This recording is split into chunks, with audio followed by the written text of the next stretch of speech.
Olá, bom dia. A nossa reflexão de hoje vai na direção de disputa, de ser o primeiro, tomar o primeiro lugar, assim por diante, tá? Mas antes eu quero começar com a origem das palavras. A origem das palavras africanas. Eu vou pegar algumas, eu fiz uma pesquisa aqui sobre palavras de origem africana que a gente usa no dia a dia, ou em algumas regiões do Brasil se usa. Por exemplo, dengo significa lamentação infantil, mãe é meiguice, fulano é dengoso, criança dengosa, camarada é dengoso, então. Cafuné é um carinho na cabeça, né?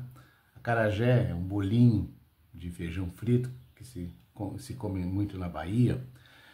Angu, né, que é uma massa de farinha de trigo, ou mandioca ou arroz, eu nunca comi dessa forma, né? Angu, para mim, né, desde pequeno sempre foi uma polenta mole, que é de milho, não deixa de ser. É um mingau um pouco mais denso, né? Dendê, que se faz azeite, também é uma iguaria da culinária baiana. Fubá, farinha de milho, quer dizer, nós conhecíamos lá em Gramado como farinha de milho, mas o resto do Brasil chama de fubá. E tem uma palavra que eu não gosto dela, a palavra moleque. Moleque vem da divindade Moloque. Moloque era uma divindade cananita, ou cananeia, que chegou a ser adorada nos tempos de Israel bíblico, né? Nos tempos bíblicos de Israel, onde ele era uma figura muito parecida com a figura do Buda que existe por aí hoje, só que ele tinha um buraco, uma boca na barriga, no ventre, no abdômen, e era por baixo daquilo era uma fornalha, e era colocado fogo e eles atiravam as crianças lá dentro, os bebês atiravam lá dentro, né? E era com muito barulho, com muito alarido, com muito tambor, que era para que as mães não ouvissem os gritos das crianças, né? Que ofereciam a Moloque. Tem muitas citações disso na Bíblia, e essa é uma das coisas que causa um horror muito grande a Deus e a quem quer que seja, tá? Então, quando você está chamando seu filho de moleque, eu nunca chamei meus filhos de moleque, nunca aceitei que chamasse meus filhos de moleque, porque você está invocando metaforicamente a divindade Moloque. Então não diga isso, não chame seu filho de moleque, porque você está chamando um demônio, tá? Vamos ver outras palavras. Bagunça, que é uma palavra que faz parte do dia a dia, coringa, né? Gangorra, cachimbo e assim por diante. Então existem muitas palavras de origem africana na nossa língua portuguesa, mas tem uma palavra que não faz parte da língua portuguesa, ela se universalizou agora a partir da tecnologia, principalmente do software livre, né? Onde existe um sistema operacional chamar livre, né? Porque tem o Windows, né? Tem um outro que é da época, não sou ligado em tecnologia, são os meus filhos ou não, mas eu sei que tem, e tem um chamado Ubuntu. Eu mesmo já usei o Ubuntu, que é um software livre, tá? Tudo que tem ali é de graça, ou quase tudo que tem ali é de graça. Ubuntu, essa palavra, ela tem um significado muito bonito. Conta a história que um sociólogo em uma determinada aldeia africana, em um dos países africanos, ele fez um experimento sociológico com as crianças. Então o que ele fez? Ele colocou uma cesta de frutas, cheia de frutas, né? Ali no pátio, no terreiro da aldeia, colocou a cesta lá, alinhou as crianças na outra extremidade e propôs o seguinte, uma corrida. Aquele que chegasse em primeiro lugar ganharia a cesta de frutas. Seria dele, seria o campeão, o vencedor. E alinhou todas as crianças, meninos e meninas, tal, e deu a partida, deu a largada, e eles deitaram o cabelo.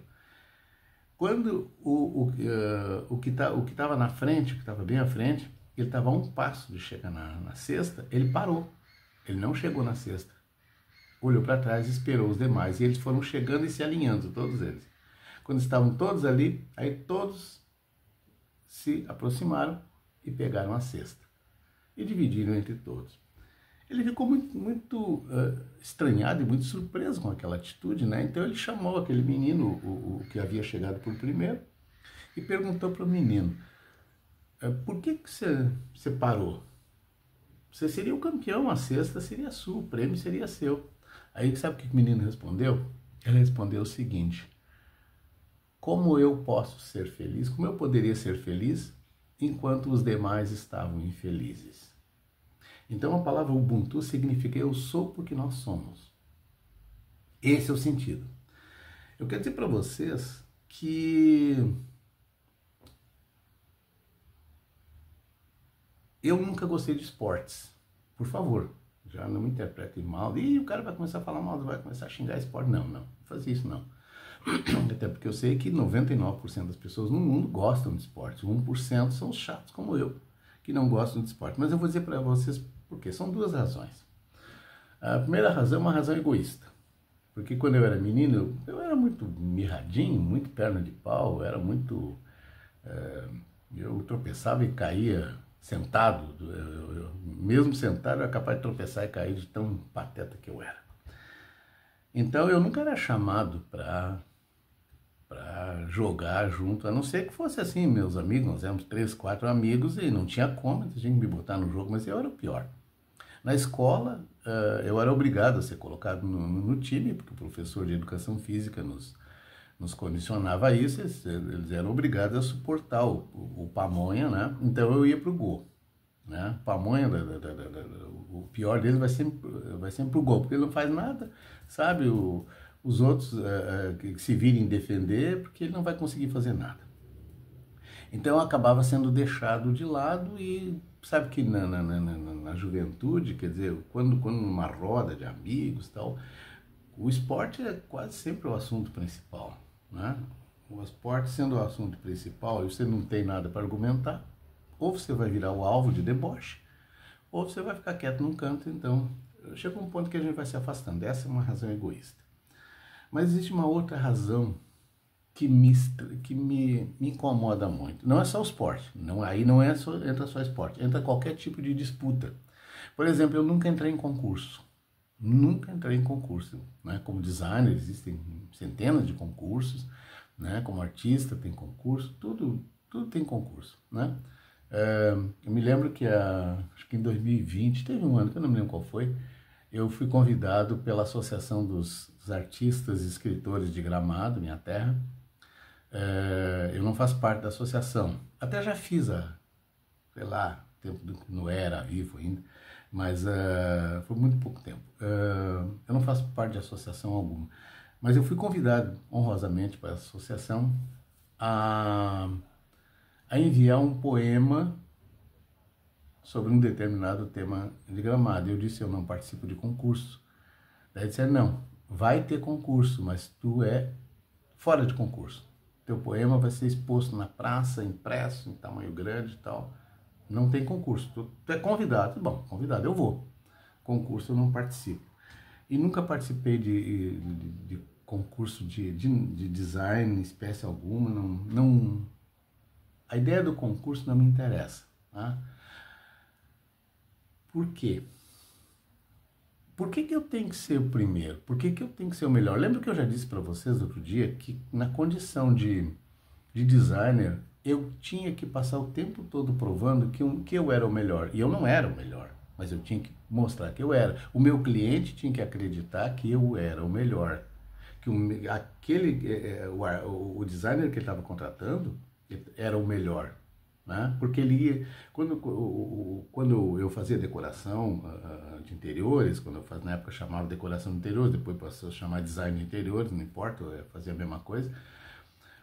O cliente da decoração de interiores, ele jamais vai contar para os amigos, a cliente jamais vai contar para as amigas que ela contratou, só contratei um decoradorzinho baratinho aí, custou quase nada. Nunca ela vai fazer isso. Ela vai dizer, nossa, contratei o melhor decorador. Custou uma fortuna, mas olha o trabalho, né? Então, isso já engrandece aquilo que ela fez. Ela enaltece a si mesma, não é o decorador. Me lembro que eu tinha até xicrinha de cafezinho impresso, tudo, né? papéis, caneta, tudo impresso, quando eu tinha ateliê em Gramado, dizia assim, Paulo Cardoso, um decorador é o estilo de Gramado. Ou seja, eu me valia do nome Gramado para ganhar clientes fora. Então, aconteceram muitas vezes de eu ser contratado por pessoas do interior do Rio Grande do Sul, de lugares mais recônditos. Eles não iam contratar o Paulo Cardoso, ninguém sabia quem era o Paulo Cardoso. Eles iam contratar o decorador de Gramado. Eu ia na carona, né? Até que chegou um ponto que eu estabeleci o seguinte, eu tenho que fazer meu próprio nome, a minha própria carreira, e eu tenho que me desvincular do nome Gramado. Não que eu não seja grato ao Gramado, sou demais, eu amo Gramado. Agora, a minha carreira profissional ela tinha que ser independente da cidade, ela tinha que ser independente do lugar. Eu tinha que fazer a minha própria identidade. Aí eu passei a me chamar Pacardi. Pacardi é um acrônimo de Paulo Cardoso, né? Até teve uma ocasião que eu fiz uma casa cor aí, duas senhorinhas muito simpáticas e tal. Óculos aqui, o casaquinho nas costas. Eu parava na frente da porta, ao lado da porta, observando, né, com as mãos nas costas ali, como se eu fosse um recepcionista, mas ninguém não me identificava, não tinha fotografia minha, nada. E ali estava a minha biografia. Aí elas chegavam, liam, uma olhou assim para a outra e disse, Pacardi? Pacardi? Quem é Pacardi? A outra disse, conheço muito, é francês.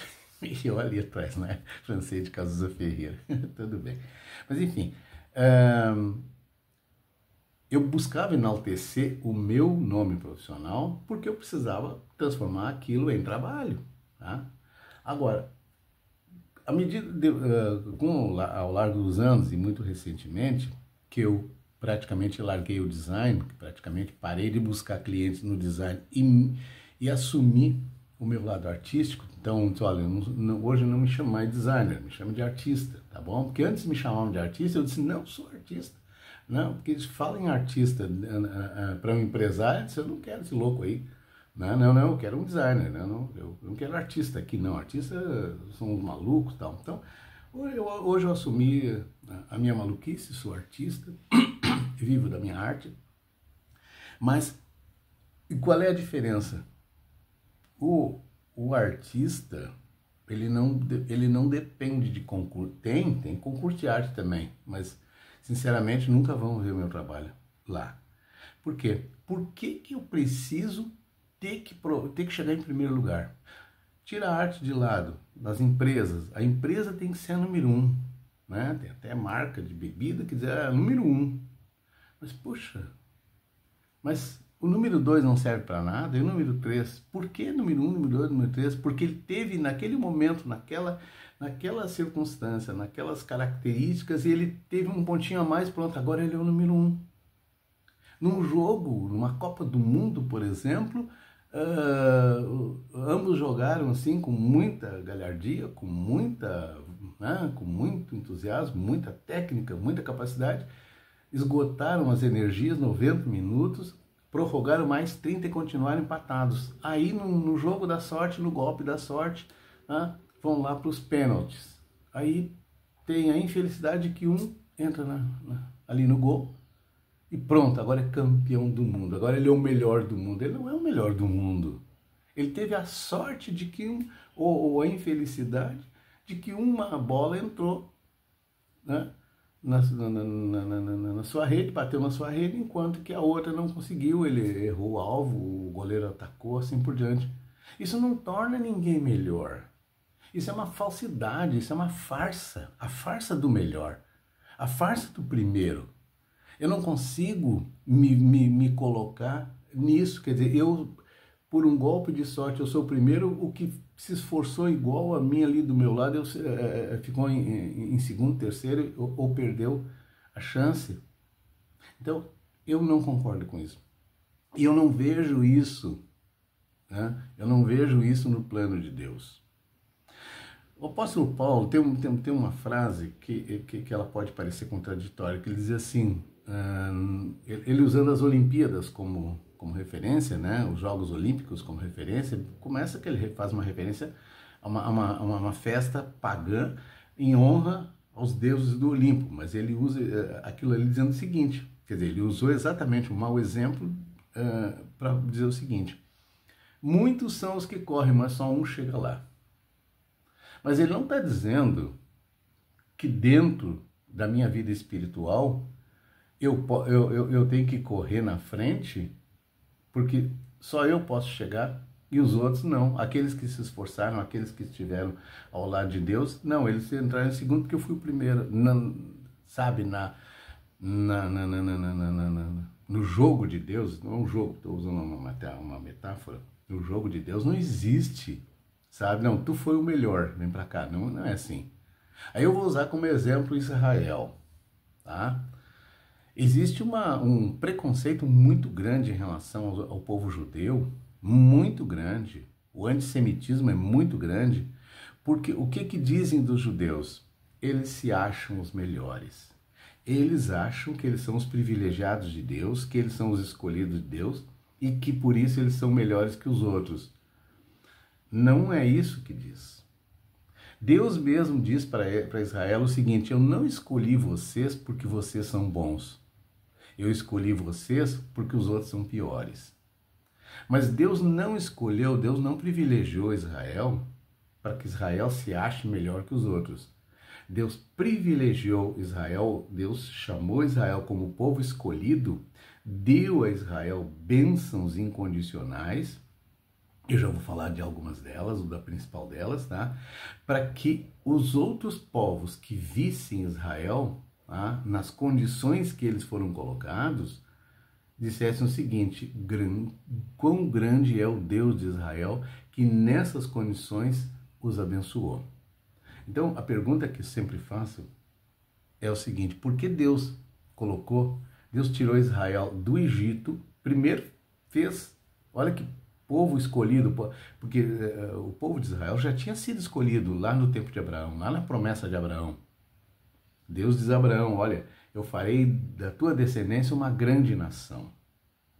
E não mais, Abraão é chamado de pai de nações.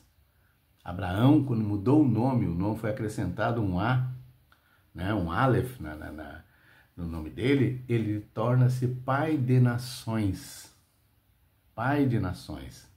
Sara é chamada de mãe de uma grande nação, mas Abraão é chamado de pai de nações. Então, quando Deus promete a Abraão nações, tá? Deus está dizendo assim, junto com a promessa, Deus já diz assim: olha, mas eles vão sofrer no Egito. Eles serão escravizados por 230 anos no Egito. O pessoal fala, muita gente interpreta que são 400 anos. Não, 400 anos é desde que foram para o Egito até que saíram, mas escravizados eles foram 230 anos. E há teólogos que falam até menos, mas vamos ficar com 230 anos, que já é muito. Um único minuto de escravidão já é demais. Eles foram 230 anos. Então, Deus, primeiro, aquele povo escolhido, aquele povo selecionado, é colocado 230 anos na condição de escravo.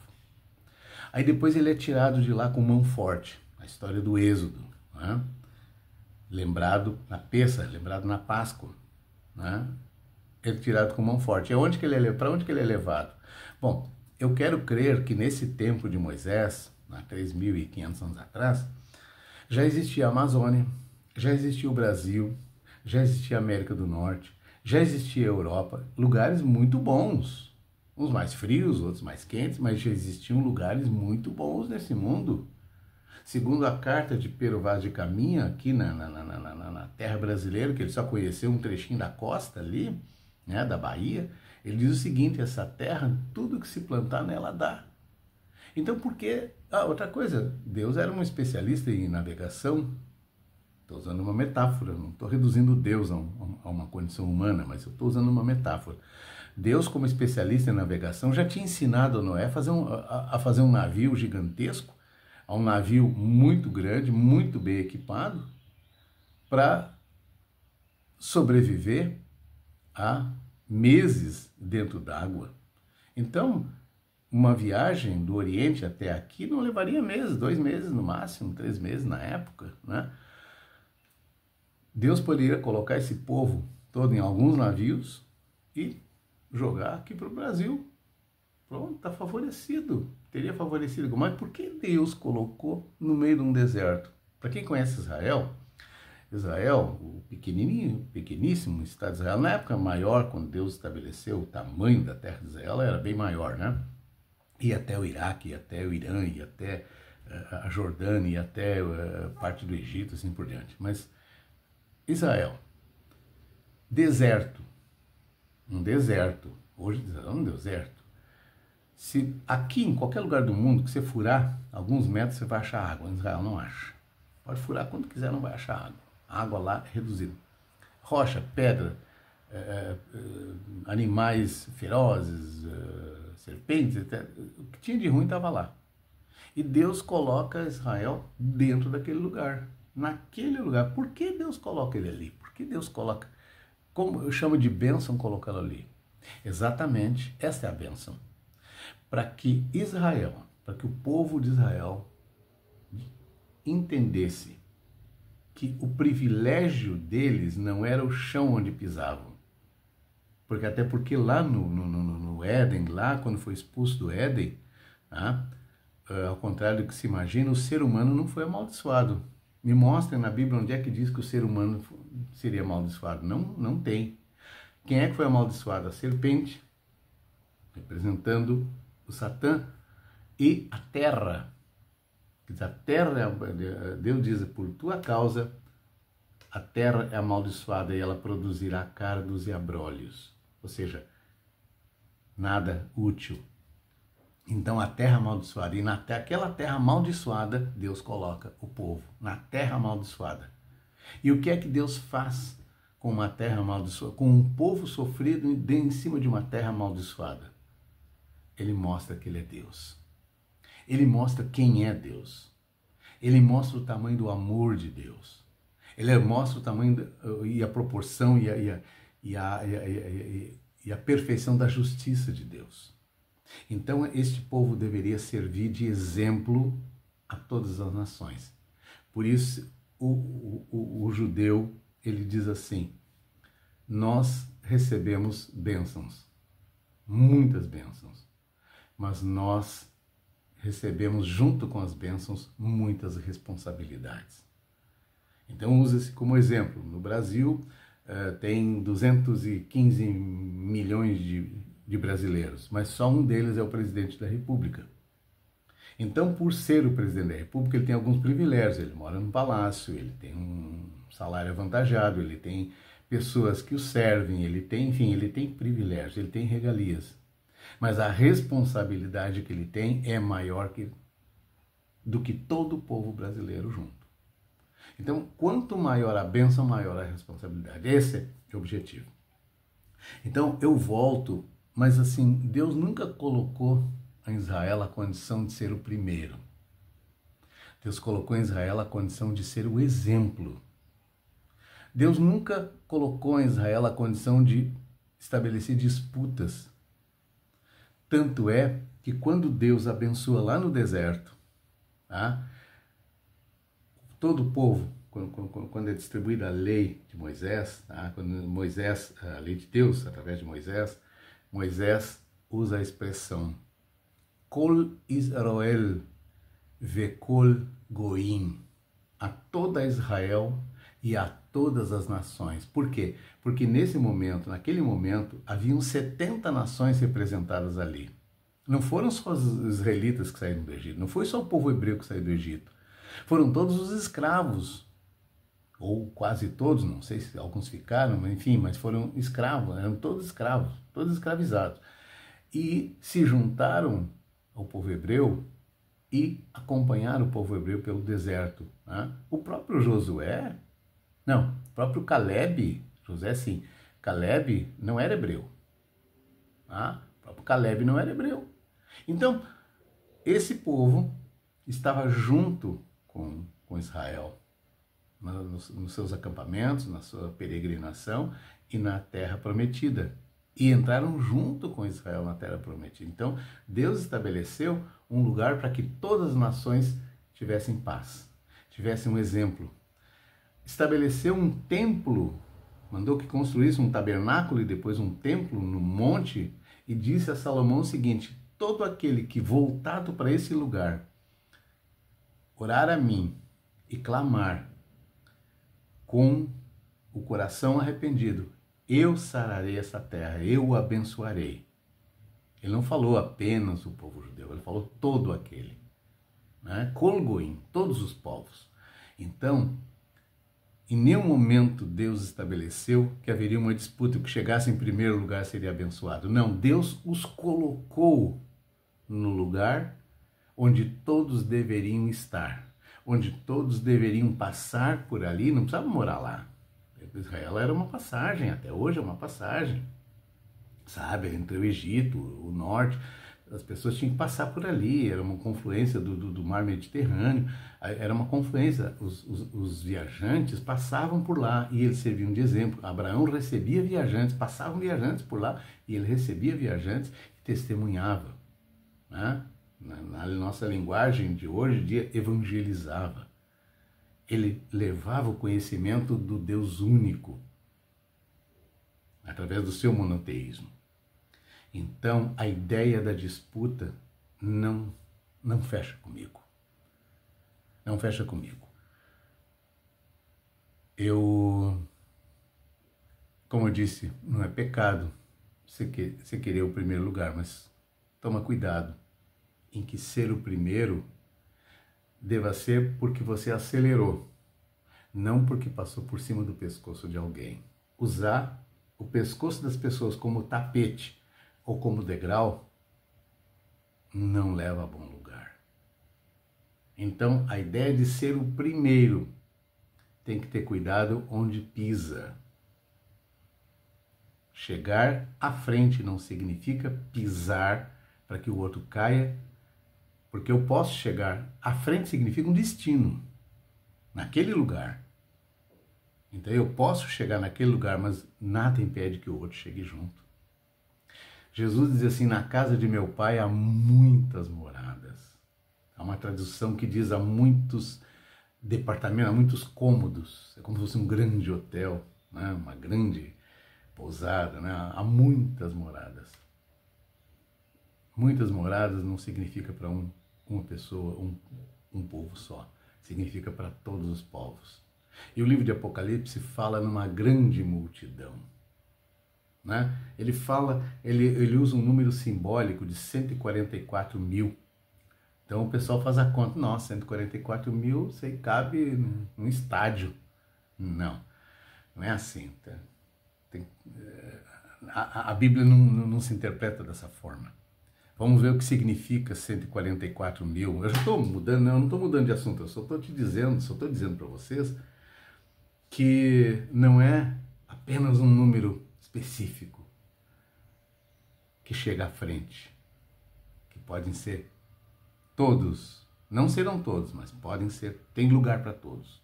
Tá? Se houver arrependimento, se houver sinceridade, fé, esperança, certeza, né? Confiança em Deus, no Messias, tem lugar para todos. Então, 144 mil. Acontece que 144 é o múltiplo de um número por ele próprio, 12. 12 era o número das tribos de Israel. 12 vezes 12 significa a compleição. 7 vezes 7, 70 vezes 7, são números perfeitos que significa compleição, perfeição. Por que 1000? A palavra 1000, em hebraico, a letra 1 é Aleph. A letra Aleph significa 1. Mas a mesma letra, se for lida como Elef, a mesma letra, ela significa 1000. 1 e 1000 é igual. Tanto é que Pedro diz assim, para Deus um dia como 1000 anos, 1000 anos é como se fosse um dia. 1 e 1000, Aleph e Elef. 1000 não é 999 mais 1. 1000 significa incontável, grande multidão, grande quantidade. Então, o profeta João está dizendo o seguinte, que ele viu uma grande multidão incontável. E ele usou a metáfora de 144 mil, que significava compleição. daqueles que buscavam a Deus. Eu vou parar por aqui, porque senão eu me estendo e a conversa vai o dia inteiro e não tem memória no cartão tanto para tanto assim, né? Nem vocês para ficar me ouvindo tanto tempo. Então, não seja o primeiro, seja um dos. Não seja o único, seja o companheiro, seja o parceiro. Chegar sozinho é muito ruim, solidão é muito ruim. A companhia é muito melhor. E a companhia de quem? De Deus? Sim, mas não se chega a Deus senão através das pessoas, senão através do ser humano. Grande beijo para todos. Yevarechecha Adonai vishmerecha, yaer Adonai panav elecha vikuneka, issa Adonai panav elecha, ve'as elecha shalom. Que o Senhor te abençoe e te guarde. Que o Senhor faça resplandecer o seu rosto sobre ti. Que o Senhor sobre ti levante o seu rosto e te dê a paz. Shalom.